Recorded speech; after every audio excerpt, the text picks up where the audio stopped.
You're listening to the Limitless Broadcasting Network.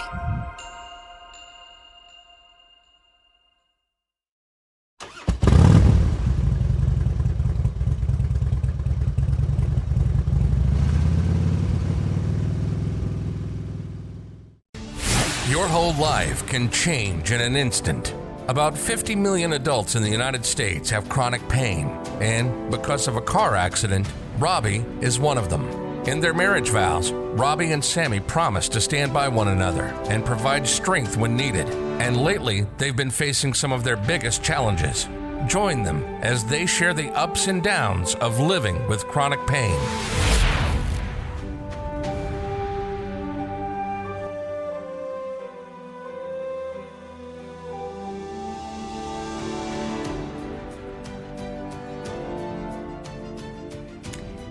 Hey everybody, welcome to another episode of the Painful Truth of Living with Chronic Pain podcast. We're your hosts. I'm Sammy. And I'm Robby. And we have a specially picked topic by Mr. Robby today. So, I have a handicap placard. Yes. And the reason why I picked this topic is because I get a lot of shit from people and a lot of like dirty looks like, why does this kid have a handicap placard? Like, I've been asked to move. Like, I'm out of my car walking in there and people drive up and say, you don't really have a need for this, you should move.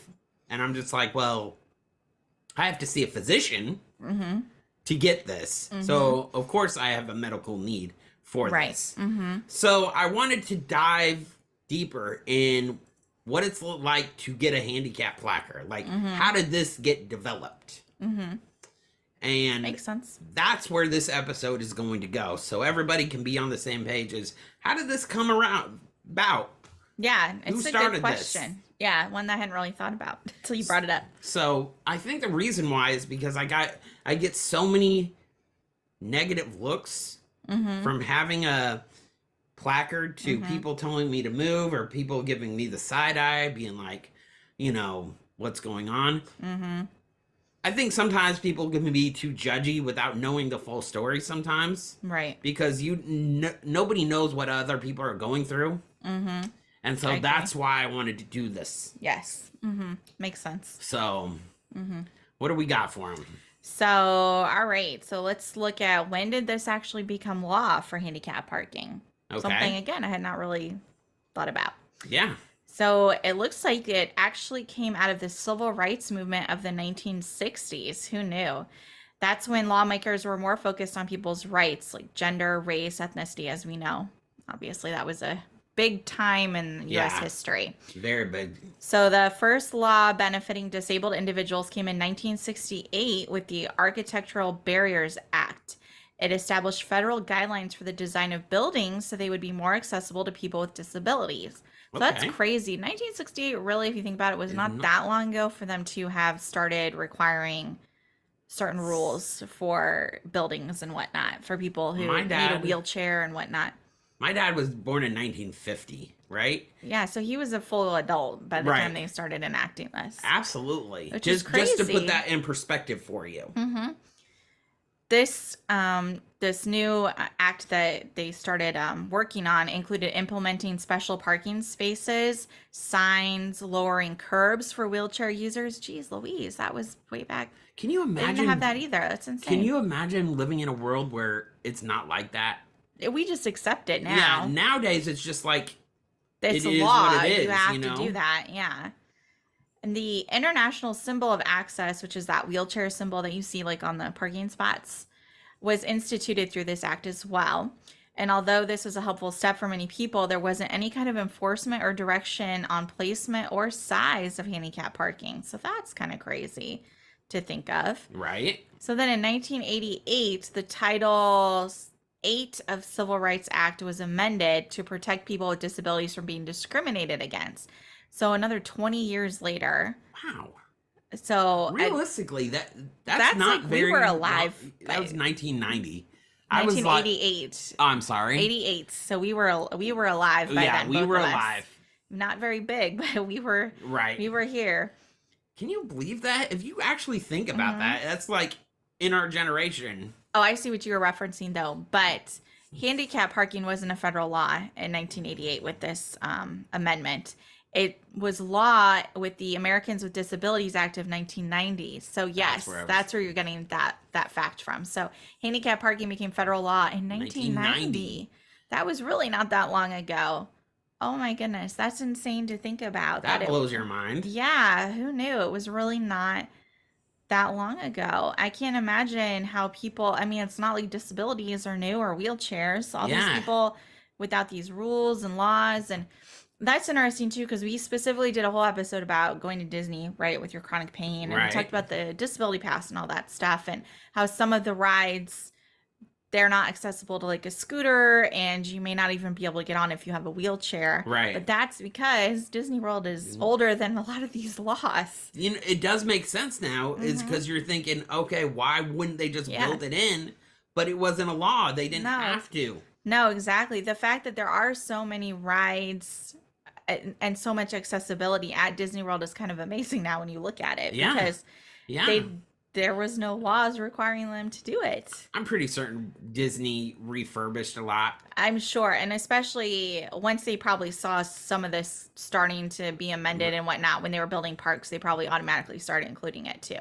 And of course, nowadays, anything new they build, they will automatically, per the law, include this. And Disney tries to be inclusive too. They've started releasing like Halloween costumes for kids in wheelchairs, and, you know, so that's another. But can you imagine working in a building that, let's say you had to have a wheelchair to get in there and it wasn't handicap accessible? I don't know what they did.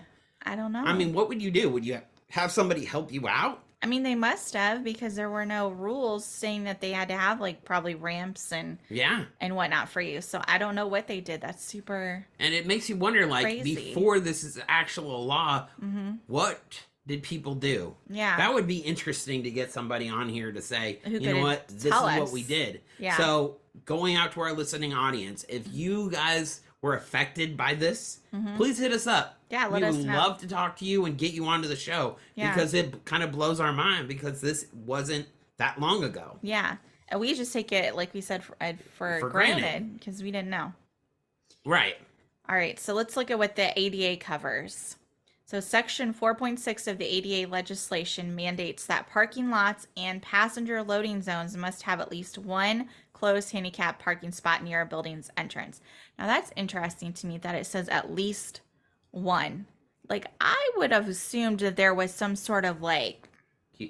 That's further along. Okay, so they do have that. Because I'm going. like, one for like one building seems a bit ridiculous. Further along. Okay, thank you. All right, so accessible parking spaces have to be at least 96 inches wide to allow disabled drivers and or passengers to enter and exit the vehicle easily, especially if they obviously require a wheelchair or other accessible device. That's one thing I do like about. They are wide. They are wide enough, because there's sometimes I've had to use canes, I've had to use a wheelchair, things like that, to get out, to get walking around. Or like, even when you had that neck brace, it was like so awkward getting in and out of the car. Exactly. Yeah, having that space is super helpful. Yeah, and that's another thing too, not to keep harping on Disney, but it's somewhere we go a lot. But they have a lot, their parking lot for the disabled parking is huge. Well, they basically like, I don't know if is it every space has even that extra, the lines next to it, if you do need the extra space because of a wheelchair or whatever. They don't have just certain ones, which in a lot of parking lots there may be a couple that have the extra space for you. But Disney has them like everywhere. So yeah, it's just another thing I've always noticed. I wish sometimes even the normal spaces had that. But yeah, since I've had my chronic pain, I don't think I could. I'm kind of selfish now, as I don't think I could go back to a regular parking spot, because I need the extra space. I need the extra time, because I'm never going to be 100% anymore. Like, it just is what it is. When you have chronic pain, it's not like you flip a switch and you're done. No, I'll be this way until I die. Yeah, unfortunately. So. All right, let's keep looking at this. So the ADA also laid out the regulations that businesses need to follow. For example, for every 25 regular parking spaces, there needs to be a minimum of one handicap parking space and one handicap van parking space. So that's what I was talking about, van parking space.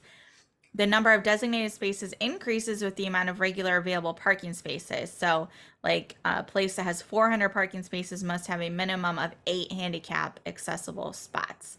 There's also specific regulation regarding medical buildings and hospitals, and they need to ensure they have at least 10% That's of their interesting. parking as handicap. Well, it makes sense because you Yeah. are probably going there related to whatever is going on, potentially. So, Right. and hospitals may see more people who have the need for disabled parking. So Mm-hmm. that definitely makes sense. Now, I will say the Mayo Clinic, Oh my God.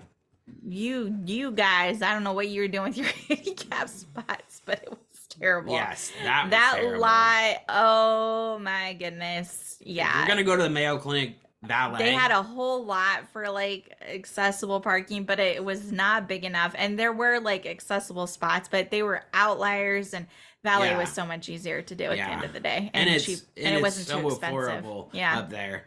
And So. that's one thing I do like about the Mayo Clinic. I don't think they price things so high that people can't afford it. They Yeah. understand people are coming there because they have illnesses. Yeah, it's not like when you go to a theme park or a restaurant and they want to charge you like surgeries. $30.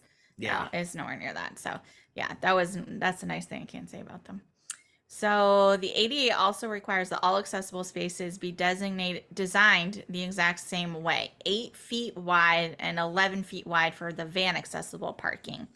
Access aisles in between the spaces should be marked with a crosshatch pattern so that other vehicles cannot park there.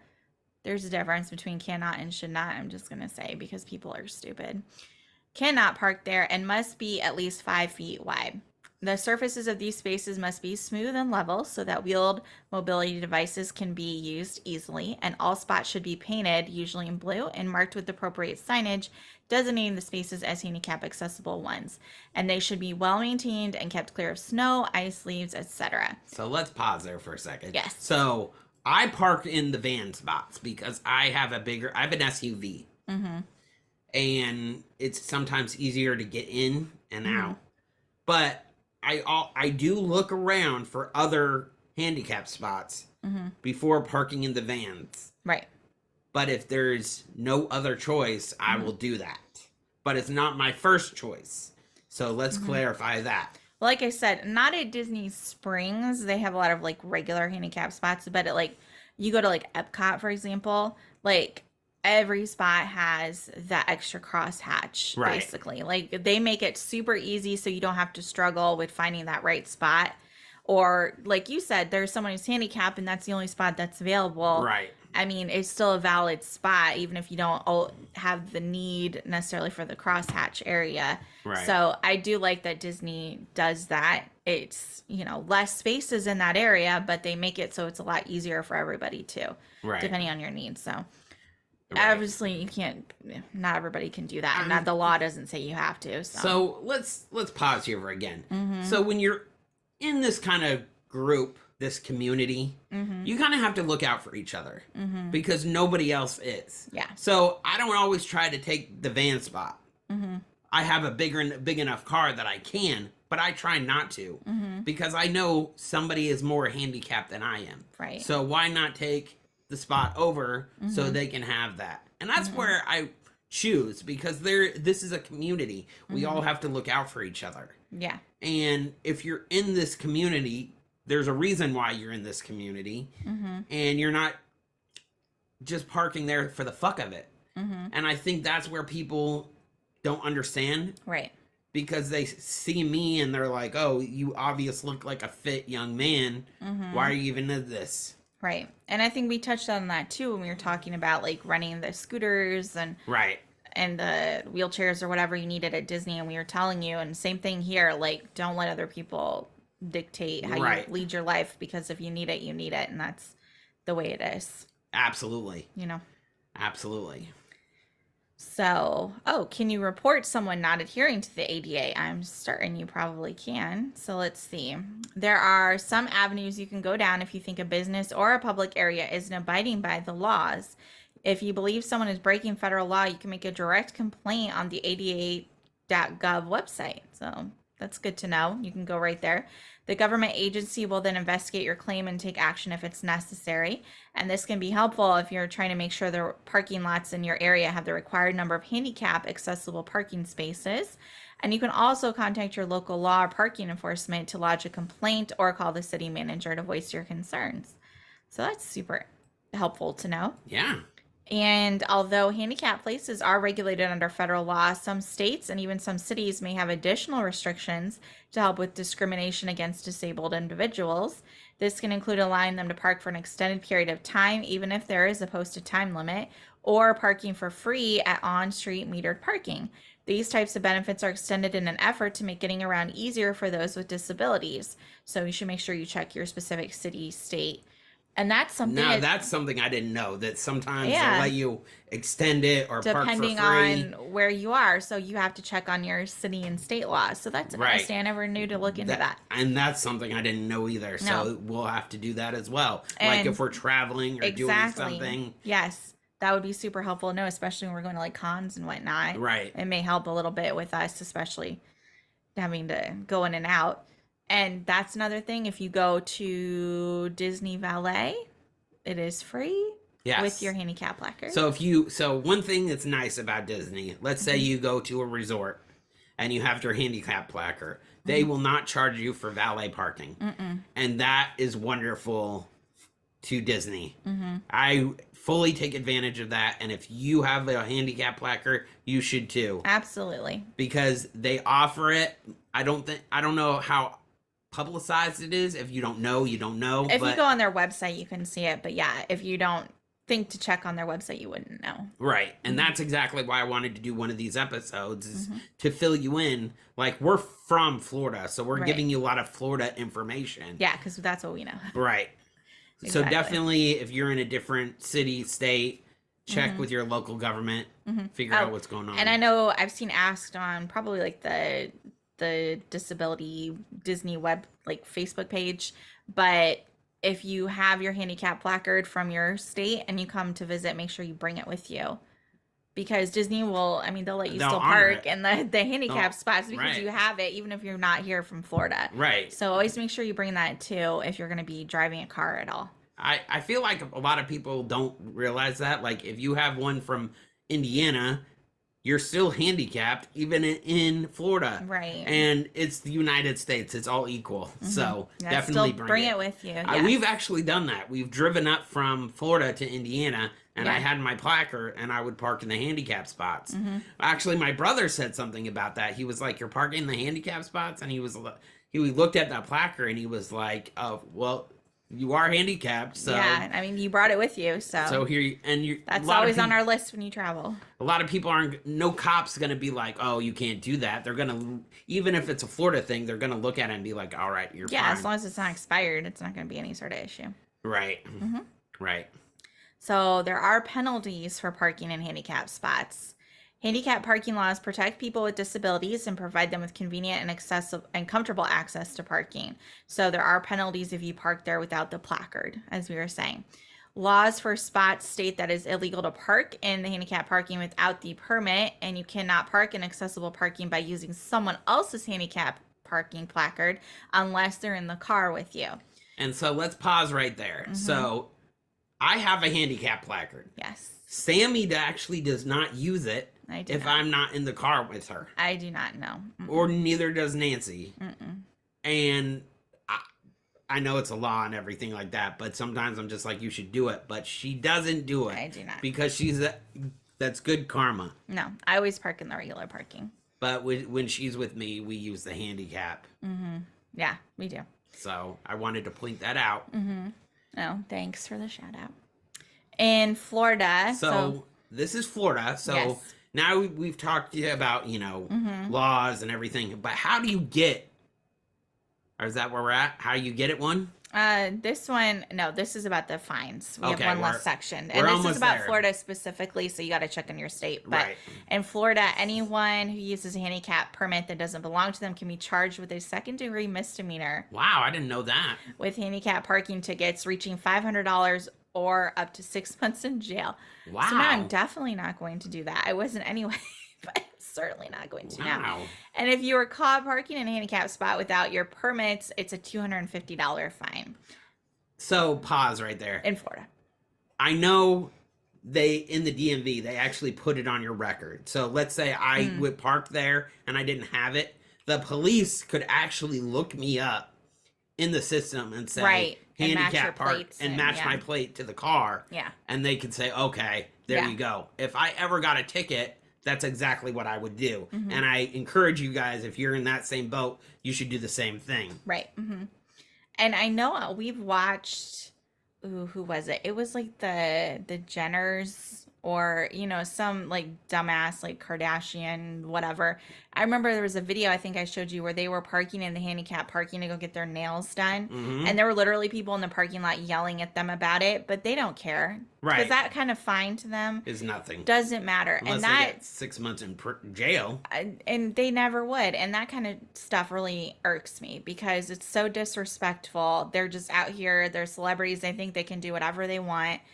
And that's how other people do it too, because, you know, they just like, well, you know, Kendall Jenner did it. It doesn't matter. We can just do whatever. It's not Right. that serious, not considering who it may be affecting. So before I got in this community, I was the same way. Mm-hmm. I didn't get it. I was like, oh, they're just giving spots away to people. I'm just going to park there. Mm-hmm. Or the expecting mother spots at Kroger. I would just pull in and be like, whatever, you know? My God.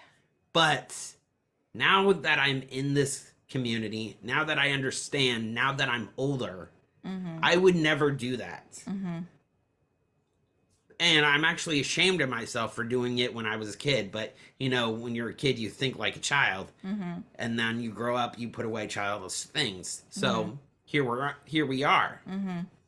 Yeah. But I agree with you. It is very offensive to the community. Yes. Mm-hmm. Absolutely. All right. So now we'll talk about requirements. And this is at least for Florida. But it's Florida. probably similar for a lot of states. Right. I So would assume. everybody, I'm going to shout this out. For everybody that's giving me the side eye, for everybody that's asked me to move, Mm-hmm. these are the requirements to actually have a parking placard. Yes. Because I have to meet certain requirements Yes. to have it. And if I don't, I'm not going to get it. Mm-hmm. So make sure you listen up. You in the back, make sure you listen too. Yes. So, obviously, to get the placard, there's some steps you have to do. So, first thing is you have to have a certified physician fill out an evaluation form to prove you have a disability. So, there is a medical form that you need to have your physician fill out for you. So every 6 months, I go back to my doctor and he evaluates me and we fill out this form. And he gives me one for another 6 months. Sometimes I just don't get why he doesn't give it to me, but I understand. He has the hope. Always the optimist. He's always the hope that I'm going to get better. That you'll come in and you'll say, I don't need it this time. I'm cured. Yeah, we shall see down the line. But yeah, so you have to take this form that's been filled out and signed by your physician to the DMV. So you bring it with your ID and you go to your local DMV.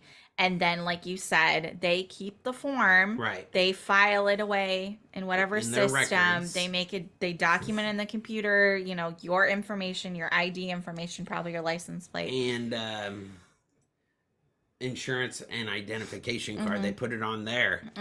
Yes. And so then at that time, they give you the little hanging thing. They give you one, and then they put the sticker on there with the expiration date Right. to show that you have turned in everything and it is within the correct time frame. So that's how you get it. You have to have your doctor fill out the form stating that it's medically necessary for you. You can't just walk in. You just be like, I have a limp. Can I get one? No, even if you're like in a wheelchair, you can't just like show up and be like, I need it. Like you'd have to have your doctor fill out a form, even if you clearly are injured, you have no legs, you still need to have a doctor fill out this form. They can't make that medical determination at the DMV for you. Right. You have to go to a board certified doctor. I want to make that clear that I'm not just fucking around and parking in these things for the hell of it. I went to a doctor and he says there is a medical need for me to have this. Yes.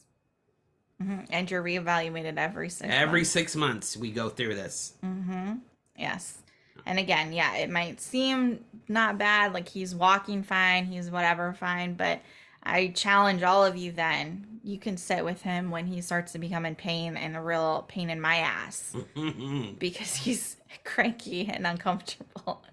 And we're at a Target or something. Or I want to go, or I'm hot, or I have a headache, or yeah, everything's flaring up. Yeah, you deal with him then and tell me that he didn't need that short walk to the car, you know. So right. I'm just saying, like, it does make a big difference in him being able to go out and do things from us not having to park. Because when you go to Target, you get to park right there. But when I go to Target, I always legit park out because I don't want people by my car. So if I'm not with you, I'm usually like out in the parking lot, making that long trek in. And to be honest with you, I miss those days where I could just walk in from afar. But those days are long gone for me now. It's hard. I mean, even like we went to like Disney, like Epcot is not bad to park at with the handicap parking because it's not too far of a walk in, but Epcot is huge. So yeah, that's why like we said, and go back and listen to that Disney episode, taking breaks, all that stuff that you need to do. But like when we go to Universal, that's a trek. Even with the handicap spots, it is so long just to get in if you were going to the park. Yeah. It is such a big, long trek. I swear it feels worse than Disney. Oh, absolutely. And that's exactly why we're Disney people. But just as an example, like even getting that handicap spot, imagine if you couldn't have that and you have that disability. Right. And you just add on to it. It would really discourage you from wanting to do anything. I know we have annual passes for Universal, but we don't go to Universal that much. And I think it's because it's not very handicap accessible. It's a long trek. It is a long trek for me, and we have to take breaks to get there. And I'm not sure. It's not like an easy process. I mean, we haven't Disney looked at getting like a ECV or whatever, so I'm not sure exactly where you rent those from. But I mean, Disney, I know where you get the scooters and all that. And yeah, you do have to walk from the parking lot to get in, but they do offer like sometimes they'll have wheelchairs available in the parking lots if you really need it. So that's something else. So to be fair, we have looked at buying an electric chair for me. We have looked into that, and that's still a viable option. But I will tell you, they are very expensive, and you want to get one that it's powerful enough but folds, and you can bring it with you. Yeah, you can pick up and move. It's not very heavy. Yeah, because I feel bad watching some of those people struggle sometimes. Right. If you have to take it apart, can you put it back together? It's just, there's a lot of options when it comes to electric scooters. Yes. You want to get the perfect one, and we should do an episode on that, where we just investigate the different ones out there. That's what we'll do. Our next one will investigate different scooters. Yeah. And if you have an episode suggestion, yeah, please let us know. Please hit us up on Instagram. You know, the reason why we do this show is to build a community. And that's what we hope we're doing with you guys. So if you have something that you want to talk about, or if you want to get on the show and share your story. Oh, for sure. Let us know, because we're always interested in talking with other people. And so, but this episode is dear to my heart because I've gotten so much slack from this. And I want people to know that I'm not faking this. Again, people with chronic pain, even though you'll see them out one day, doesn't mean they're cured. No. Absolutely not. So, but yeah, we will break down different scooters. I think that's a good that'll episode. Be a fun episode to put together. Yeah. So we can do that for next time. And I think we've reached the end of our episode. Yeah, I think we kind of covered it. We just want to do like the history and what's needed, especially either if you're curious, you're thinking about doing it, now you know. Probably first step is talk to your doctor. Right. About it. So we are going to some horror cons this spooky season. If you want to meet us, if you want to meet Sammy and I, the first con we're going to is 90s Con. All of these are in Florida. We're in Florida, so you have to come to Florida. Yeah. But our first one is 90s Con in Tampa. Yes. It's from September 15th to the 17th. We will be there. We will be selling merchandise exclusively to 90s Con because that's not like a horror con. It doesn't usually fit in our brand, but we want to be there. We want to promote. We want to let people know. So that's coming up. That's coming up really, really quickly. Yeah. The next one we have is Spookala in Tampa. That's the first weekend end of October. I think it's the 4th or the 6th. And we will both be there, and that's going to be a blast. Yes. And if you're a fan of horror, if you're a fan of the show, come up and say, hey, just remember, we'll be there. Yep. We'll be at the Limitless Broadcasting booth. Yep. The last one we are going to do is Spooky Empire. Yes. And that's October 27th to the 29th. Right before Halloween. And that's in Orlando. And it's the 20th anniversary for Spooky Empire. So it's going to be a cool show. So if you're there and you have chronic pain, or if you have a disability and you listen to the show, please come up and say, hey. Yeah. We'd love to talk with you. Again, if you want to get on the show, if you share your story, if you have a disability, or if you have a topic you want to talk about, please hit us up. We'd love to have you on. We're always looking for people. I know it seems spooky to get on here, but it's actually not that bad. It's fun. And it's kind of fun. Yeah. So, anything else you want to add? Nope, I think that sums it up. All right. Well, thank you for tuning in, and we'll see you guys later. Bye. Bye. Thanks for listening to The Painful Truth of Living with Chronic Pain with Robby and Sammy. Make sure you like, follow, and subscribe to the Limitless Podcast Network's own channel, Instagram, and all things social media. And we'll see you all real soon.